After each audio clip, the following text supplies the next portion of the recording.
안녕하세요, 모노아이TV예요. 얼마 전 레이저와 아크릴 물감으로 그림을 몇 개 그려봤는데 레이저의 도움을 받아보니 생각보다 결과물이 마음에 들어서 오늘은 아크릴 물감 대신 수채화 색연필로 풍경화에 한번 도전을 해봤어요.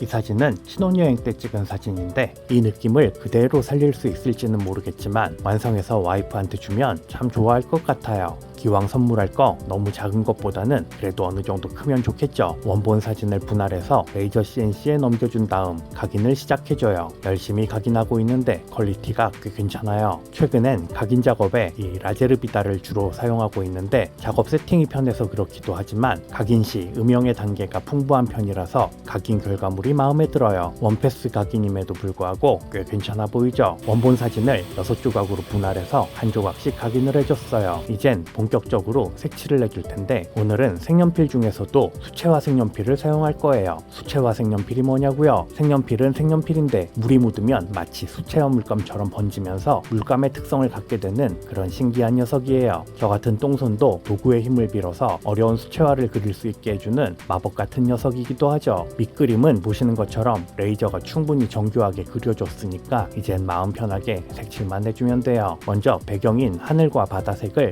연하게 칠해주는데 각각의 그림 조각마다 톤이 비슷할 수 있도록 맞춰주면서 때로는 한 조각씩 칠하기도 하고 이렇게 한꺼번에 모아놓고 칠하기도 해요. 톤은 맞춰야 되니까요. 뭐 특별한 테크닉이 필요하진 않으니까 원하는 느낌의 컬러로 대충 메꿔주면 돼요. 이젠 이 그림의 주인공인 제 와이프와 저의 모습을 좀 더 디테일하게 칠해줄 텐데 전부 다 디테일하게 묘사해도 잘만 하면 나쁘진 않지만 일반적으로 그림을 그릴 때 이처럼 주제가 되는 사물이나 인물을 디테일하게 묘사해주고 뒤에 있는 배경일수록 생략된 묘사를 해주면 공간감을 확 살릴 수 있어요. 그림이 풍부해지는 거죠. 너무 전문적인 것처럼 얘기를 해버렸는데 쉽게 말하면 주제가 되는 건 더 신경 써서 묘사해주면 된다는 간단한 이야기예요. 아무래도 합판에 직접 색칠을 해주는 거라 나뭇결이 살아있어서 보는 사람에 따라선 호불호가 나뉠 것 같지만 저는 요즘 살짝 나뭇결이 살아있는 합판에 그림을 그리는 게 재밌더라고요. 아무튼 대충 주인공이 부각될 정도로 묘사가 되었으면 본격적으로 배경의 컬러톤을 맞춰줘요. 하늘색이 너무 옅은 것 같아서 좀 더 진하게 칠해주고 있어요. 아주 조금 화사해진 것 같아요. 이젠 코코넛 나무도 묘사를 해줘야 되는데 또 너무 디테일하면 주인공보다 더 눈에 띌 수 있으니까 적당한 수준까지만 묘사를 해주는 게 좋아요. 나무 줄기와 나뭇잎을 따라가면서 대충 칠해줬더니 꽤 그럴싸한 나무의 모습이 되었어요. 바다도 추가로 더 칠해주고 작은 돌담들과 모래사장도 칠해주니까 점점 합판의 나무 색감이 없어지고 원본 사진의 컬러와 비슷한 컬러의 색깔로 메꿔지고 있어요. 이젠 좀 그림 같아지려고 해요. 풀도 연두색과 녹색으로 채워주고 구조물 같은 것도 살짝 묘사를 해주다 보니 정작 초반에 묘사했던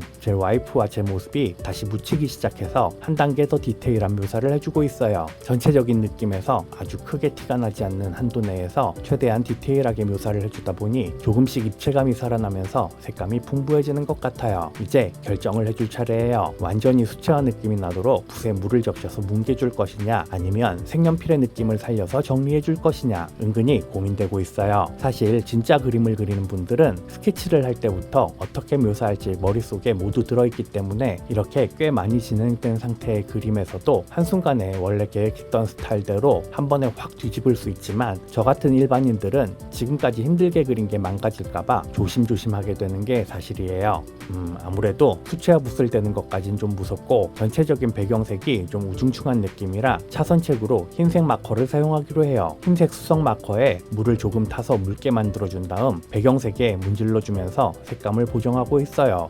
여기저기 대충 정리를 해주고 나니 나뭇결도 부드러워지고 확실히 거친 느낌은 많이 사라졌어요. 마지막으로 주제가 되는 부분의 묘사를 조금 더 디테일하게 해주고 밝은 부분만 살짝 조금 더 밝게 정리해주고 나니 대충 이런 느낌의 그림이 되었네요. 이걸 제가 처음부터 스케치하고 컬러링 해줬다면 시간이 어마어마하게 걸렸을 거예요. 물론 이 정도의 퀄리티도 낼 수 없었을 거고요. 완벽하진 않지만 그래도 이 정도면 만족스러워요. 이젠 벽에다 붙여주면 되는데 생각해보니 이 상태로 와이프한테 줄 순 없어요. 그래도 뭔가 캔버스나 액자 같은 느낌은 만들어줘야 그래도 판때기를 받은 게 아니라 그림을 받은 것 같이 느끼겠죠. 프레임이 될 조각들을 커팅해서 하나하나 이렇게 붙여주고 조립을 완료해서 원본 사진 옆에 놔두면 이래요. 원본 사진만큼 화사하고 선명하진 않지만 그래도 똥손이 색칠한 것 치곤 꽤 느낌 있어 보이죠. 좀 더 확대해서 자세히 봐도 처음 레이저가 각인했던 스케치보다는 그래도 회화에 가까운 느낌이 들어요. 무엇보다 따뜻한 느낌의 그림이라 신혼여행 때의 느낌이 기억나서 분명 볼 때마다 기분이 좋아지는 그런 그림이 될 거예요. 집에 가져왔어요. 거실은 형광등이라 색감이 조금 차가워지긴 했지만 그래도 와이프가 오 해줬어요. 졸지에 그림 잘 그리는 남편이 되었어요. 레이저를 장착한 남편은 그림도 잘 그리게 되는 거예요. 좋아요.